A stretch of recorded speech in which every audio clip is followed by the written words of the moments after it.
आज एउटा important topic छ। कुन टपिक हो त भने फोर्स टपिक लेखेँ मैले पहिला। फोर्स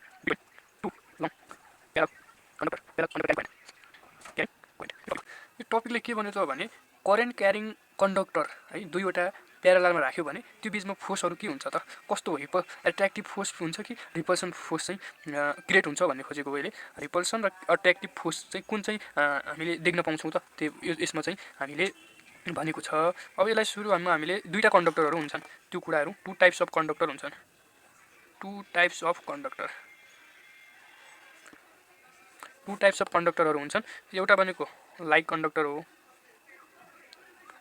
अर्को भनेको अनलाइक कन्डक्टर। यी दुईवटा चाहिँ हुन्छन्। पहिला सुरुमा मैले लाइक कन्डक्टर भनेको के हो त्यो बुझाइहालौँ। लाइक कन्डक्टर के हो र लाइक कन्डक्टरहरू बिचमा जुन प्याराललमा राख्दाखेरि फोर्स के हुन्छ त्यो कुराहरू हामीले बुझ्छौँ। कन्डक्टर भन्ने बित्तिकै के हुन्छ त, जहाँ चाहिँ हाम्रो करेन्ट के हुन्छ फ्लो हुन्छ होइन, हुन्छ। त्यसलाई जस्तो हामीले वायरलाई लगौँ, वायर एउटा कन्डक्टर हो होइन।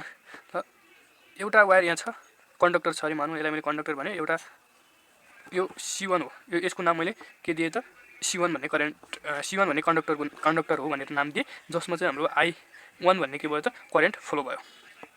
जुन यो करेन्ट फ्लो भएको कारण यो कन्डक्टरले के गर्यो, पोइन्ट P मा चाहिँ के गर्यो त, म्याग्नेटिक फिल्ड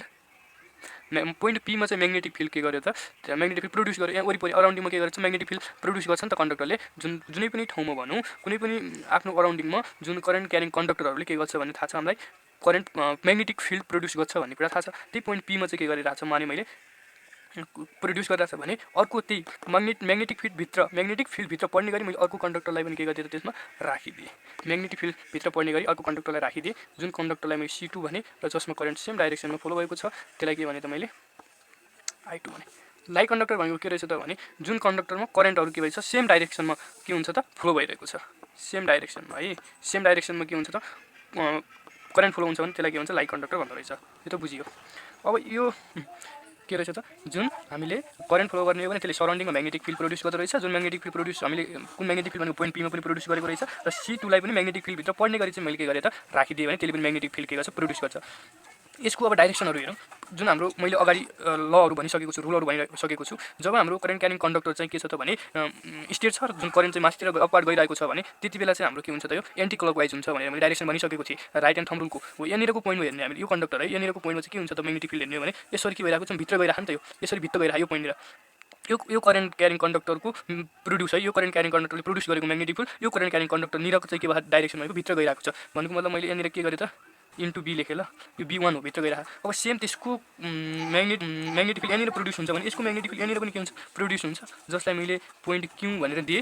र यसलाई पनि फेरि त्यही फ्लेमिङ्स रुल लगाउने हो भने माथितिर के हुन्छ त, करेन्ट गएको हुन्छ, र यो पोइन्टनिर के हुन्छ त, करेन्ट बाहिरतिर आउँछ। त्यही भएर करेन्ट होइन, म्याग्नेटिक फिल्ड बाहिरतिर आइरहेको हुन्छ भयो। म्याग्नेटिक फिल्ड प्रड्युस कस्तो भयो त भने हामीले फेरि त्यही राइट ह्यान्ड थम्ब रुल लगाउने, माथितिर के जान्छ, ह्यान्ड जान्छ, र हामीले के हुन्छ, यो बाहिरतिर आउँछ। यो के हुन्छ, म्याग्नेटिक फिल्डको बाहिरतिर आउँछ, करेन्टको डाइरेक्सन माथितिर जान्छ भने के हुन्छ, यस्तो बाहिरतिर आउँछ, यस्तो हुन्छ, आउटरतिर आउँछ करेन्ट भनेपछि अब चाहिँ हामीले के हुन्छ थाहा भइसक्यो। हामीले अर्को के थाहा थियो त भने राइट ह्यान्ड पम्प रुल भन्ने थाहा छ हामीलाई। राइट ह्यान्ड पम्प रुलले पनि के भन्छ त भने अब फोर्सको लागि, फोर्स चाहिँ कता तिनीहरूको लाग्छ भनेर हेरौँ। फोर्सको लागि के छ त भने यसलाई चाहिँ F1 मानौँ, यसलाई के भनौँ, F2 मानौँ ल, यसलाई F छ। यसको के छ त भने यहाँनिरको म्याग्नेटिक फिल्ड भनेको भित्र गइरहेको छ, अनि करेन्ट माथि गएको छ हो। यसको भित्र गएको त यो होइन, बाहिरतिर आएको छ। के भएको छ, यस्तो बाहिरतिर आएको छ, करेन्ट माथि गएको छ भनेको उता साइडतिर छ नि त। यो पम्प रुलले के गर्छ, इन्डिकेट गर्छ हाम्रो F1 लाई। अब फोर्सलाई, अब यसको पनि हेर्ने हो, यो करेन्ट के छ, भित्रतिर म्याग्नेटिक फिल्ड भित्रतिर गइरहेको छ, करेन्ट माथितिर छ। यो भित्रतिर गयो, माथितिर गयो भने के भयो, यता साइडतिर पढ्यो हाम्रो के पढ्यो, फोर्स यतातिर पढ्यो, F2 भयो। अब चाहिँ एट पोइन्ट P मा के छ त, B1 छ। यो भनेको कति हो त भने हामीले यो स्टेट कन्डक्टरको लागि म्याग्नेटिक फिल्ड पनि निकालिसकेका छौँ एप्लिकेसन सिपार लमा अगाडि। त्यसको लागि कति निकालेको छौँ, म्यु नट I अब बाई I1। यो I1 हुन्छ नि त होइन, कसले गर्दा हो त, I1 ले गर्दा यहाँनिरको यो B1 निरको यो I1 ले गर्दा भएको हो नि त होइन। I1 बाई के हुन्छ त, 2πr हुन्छ। अब हेरौँ त्यहाँनिर फोर्स, त्यहाँनिर के हेरौँ त, अब के छ, फोर्स कति एक्सपिरियन्स गर्छ भनेर कुनै पनि कन्डक्टरलाई म्याग्नेटिक फिल्डभित्र राख्दाखेरि त्यसले कति फोर्स चाहिँ एक्सपिरियन्स गर्थ्यो त, F2 को निकालौँ। त्यसले कति गर्थ्यो त, BIL साइन थीटा गर्थ्यो। B1 हुने भयो, यहाँनिर B1 हुने भयो। अनि अब अर्को चाहिँ के हुन्छ, I2 नै हुन्छ, L2 हुन्छ। कति आउने भयो त, यसको भ्यालु यहाँनिर छ, म्यु नट I1/2πr आर छ are into I2 L2।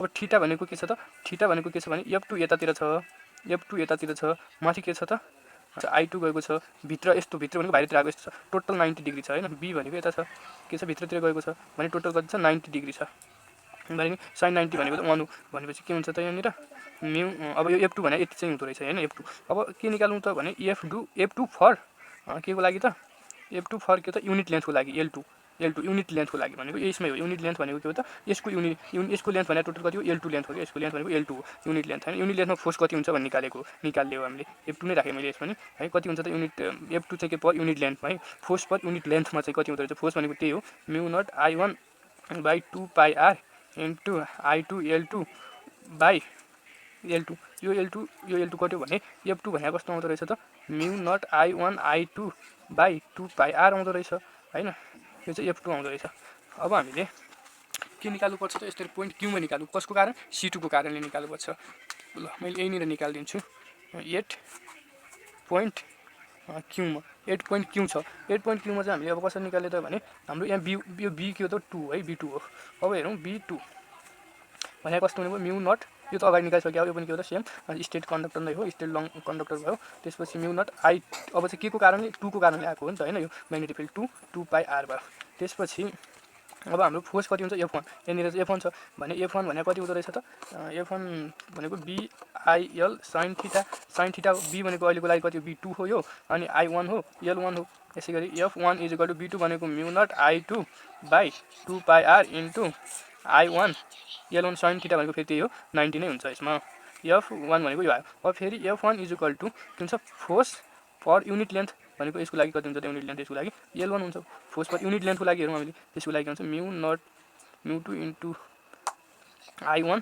Into L1/2πr यसलाई सबै L1 काट्दाखेरि कति आउँछ त बाई L1 काट्दाखेरि के आउँछ त म्यु नट I1 I2/2πr अनि F1 र F2 भनेको आयो सेम आयो F1 र F2 भनेको के आइरहेको छ सेम आइरहेको छ magnitude of F1 and F2 are same हैन सेम छन् तिनीहरूको म्याग्निट्युड इक्वल छ there force acting toward each other तिनीहरूको फोर्स के छ त एक्टिङ टुवार्ड इच अदर छ त्यस कारण द्याट इज यसलाई इच अदर छ अर्थात् त्यसलाई के पनि भन्छ एट्र्याक्टिभ नेचर पनि भन्छ है एट्र्याक्टिभ नेचर अफ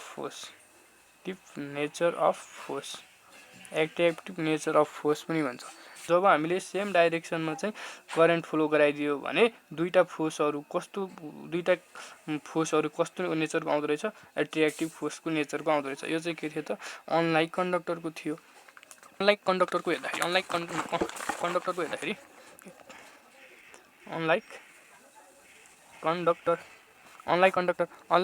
कन्डक्टरको लागि हेर्दाखेरि के छ त एउटा यहाँनिर छ दुईटा मैले कन्डक्टर लगे यो C1 लगे यो के लगे C2 लगे यसमा करेन्ट मैले माथितिर फ्लो गराइदिए I1 यसलाई चाहिँ करेन्ट मैले तलतिर फ्लो गराइदिए I2 हैन अब करेन्ट माथितिर फ्लो गरे भन्नुको मतलब यहाँनिर के हुन्छ यहाँनिर चाहिँ के हुन्छ त B1 भनेको के हुन्छ त इनवर्ड डाइरेक्सन हुन्छ यदि करेन्ट तलतिर फ्लो गरेको छ भने पनि के हुन्छ त इनवर्ड डाइरेक्सन हुन्छ यहाँनिर B2 भनेको के हुन्छ इनवर्ड हुन्छ डाइरेक्सन त अब दुईटाको के छ एउटै छ अब सेम हुन्छ यसमा करेन्ट यसको फ्लोइङ करेन्टले गर्दा यहाँ पोइन्ट B मा चाहिँ के हुन्छ म्याग्नेटिक फिल्डले एक्सपिरियन्स गर्छ अनि यसमा चाहिँ पोइन्ट Q मा चाहिँ यसको यो C2 मा जुन करेन्ट क्यारिङ भइरहेको छ यसले प्रोड्युस गरेको म्याग्नेटिक फिल्डमा चाहिँ के गर्छ त यो कन्डक्टरले एक्सपिरियन्स गर्छ भनेपछि के छ दुईटैको फोर्स भित्र गइरहेको छ दुईटैको म्याग्नेटिक फिल्ड भित्र गइरहेको छ यसको भित्र छ भनेपछि यसको के आउँदो रहेछ डाइरेक्सन यसको डाइरेक्सन यस्तो आउँदो रहेछ अनि यदि तल छ के छ यो म्याग्नेटिक फिल्ड भित्र गछ उ तल गएको छ भने डाइरेक्सन यता आउँदो रहेछ यसको फोर्सको डाइरेक्सन यो F2 हो यो F1 हो भयो के रहेछ भित्र यसको लागि बुझ्नु भएन भने अगाडि मैले रुल्सहरु अर्थात् लहरु चाहिँ मैले सबै के गरिदिएको छु चाहिने लहरु के गरेको छु त भने भिडियो बनाएर अगाडिको पार्टमा राखिदिएको छु है त्यो हेरेर अलि सजिलो हुन्छ जस्तै यसमा मैले के लगाएको त राइट ह्यान्ड पाम रुल लगाएको पामले चाहिँ के को डिरेक्टेड गर्ने भयो रिप्रेजेन्ट गर्ने भयो त फोर्सको गर्ने भयो जब म्याग्नेटिक फिल्ड भनेको के छ त इनवार्डमा छ म्याग्नेटिक फिल्ड भनेको के त इनवार्डमा छ भने त्यति बेला चाहिँ करेन्ट माथि छ भने के आउने भयो यस्तो हुने भयो नि त यता साइड पर्ने भयो पाम भनेर यता साइड के लाग्ने भयो फोर्स लाग्ने भयो अनि करेन्ट के छ म्याग्नेटिक फिल्ड भित्रै गएको छ तर के छ करेन्टको डाइरेक्सन तल छ भनेपछि यता साइड लाग्ने भयो यो बुझौँला 8 पोइन्ट P मा हेरौँ 8 पोइन्ट P मा B1 भने फेरि त्यही हो B1 त सेम हुन्छ म्यु नट के हुने भयो I के हुने भयो यसमा चाहिँ B1 मा चाहिँ के हुने भयो त भने I1 2 पाई आर हुन्छ v1। त्यसपछि f2 निकालौँ। f2 भनेको के हो त बिआइएल साइन थीटा हो। बिआइएल साइन थीटा भनेको यो v1 हो। म्यु naught i1 i2 l2 sine theta भनेको 90 हुन्छ। यसमा नि 1 भइहाल्यो। त्यसपछि 2 पाई आर। अब हामीले फोर्स त निकालौँ, कतिमा फोर्स पर युनिट लेन्थमा निकालौँ। यसको लागि यसको लागि यसमा चाहिँ के हुन्छ लेन्थ भनेको l2 हुन्छ भने माथिको फोर्समा l2 घटाइदिने, कति हुन्छ mu naught i1 i2 l2 by 2 pi r by l2 भने l2 घट्यो। f2 भनेको के आउँछ सेम के आउने भयो त म्यु नट m1 के भन्छ i1 i2 by 2 pi r आउँछ। सेम हामीले अर्को तरिकाले मैले अघि गरेको थिएँ 8 पोइन्ट क्यूमा गर्दाखेरि पनि सेम आउँछ। f1 एन्ड f2 भनेको सेम आउँछ, म्याग्निट्युड सेम आउँछ, तर हाम्रो के भयो त यसमा डाइरेक्सन भनेको के भयो फरक भयो। डाइरेक्सन फरक भयो भने यसमा कुन फोर्सको कुरा आउने भयो त भने रिपल्सन नेचर अफ फोर्स हुने भयो। रिपल्सन नेचर अफ के हुने भयो त फोर्स हुने भयो।